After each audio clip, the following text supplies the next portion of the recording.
Good morning. Normally I'm used to speaking to a room full of 10-year-olds, so forgive me. This time of year is so exciting. Kids are getting out of school for summer, graduations are coming up, and teachers like me are thankfully getting ready for summer break. The beginning of summer opens up so many possibilities. Sometimes it feels like you can do anything. But this time, 13 years ago, standing at the precipice of adulthood, I have to say that I didn't have that special summer feeling. I should have graduated high school in 2004. Unfortunately, I decided to drop out of high school in the middle of my senior year. I had just turned 18 and I thought I knew what was good for me. My parents tried to talk some sense into me, but I was an adult. I was sure that I was making the right decision. And fast forward 2 years, and I had just given birth to my first son. And as a single parent with only a GED, I wouldn't have been able to support my child unless I had the help of my parents. I worked a series of dead-end jobs and truly felt like my life was going nowhere. 2 years later, I married my husband, who had just joined the Navy as a hospital corpsman, and we quickly had another son. With 2 kids at home, I settled nicely into the stay-at-home parent role. We lived the average military lifestyle. I stayed home, my husband deployed, and we moved a few times. And finally, I just decided that I was ready to do something else with my life. Unfortunately, I really just didn't know what I wanted to do. And after half-hearted research, I settled on WGU in 2010 and my sights on ABA into interdisciplinary studies and a career in the classroom. And back then, if someone asked why I chose teaching, I would have told them that it's a portable career, which is important for a military spouse. And you get summers and holidays off, and who doesn't like that? You play with kids all day. And the bottom line was that I definitely wasn't going back to school just for the reward of teaching children. My husband was honorably discharged from the Navy in 2012, and shortly after, we had our third boy. I was about halfway done with my bachelor's degree, and I found myself faced with the responsibility of being the single breadwinner for a family of 5. The last 2 years of completing my degree, I worked full-time and managed to have another baby, a girl, finally.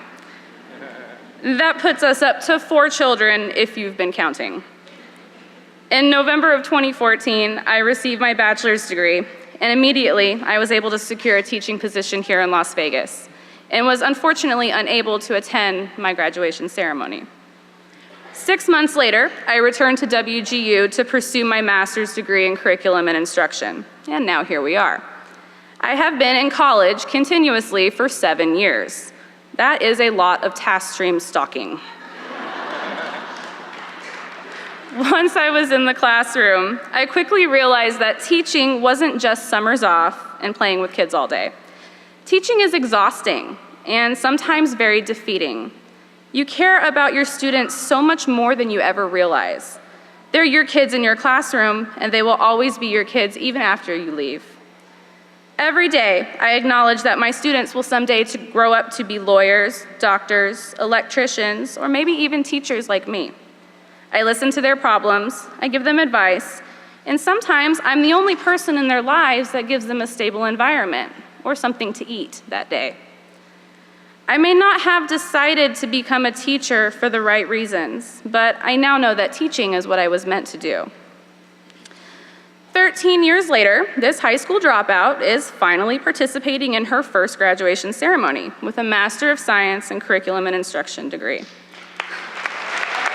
Thank you. Truthfully, I never thought that I would be here, and I wouldn't be without the support of my husband, who pushed me to just get it done, Sam, and my parents, who supported me even though I made ridiculous decisions that weren't the best thing for me. My 4 children, who were totally content to live on chicken nuggets and macaroni and cheese because mommy was so busy, and my sisters, who have told me how proud they are of my accomplishments, which has helped to keep me going.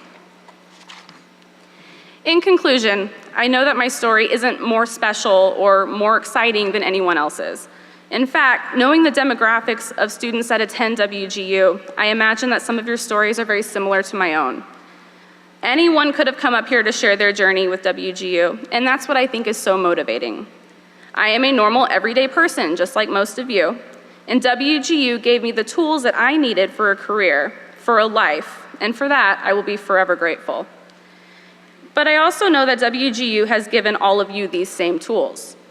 WGU has helped us find our determination to pursue a dream, an idea, or a degree. Determination to provide for our families and show our children and our loved ones that with hard work, we can accomplish whatever we set our minds to. Don't ever lose that determination, because you never know who is watching you succeed and thinking to themselves that if you can do it, so can they. Thank you.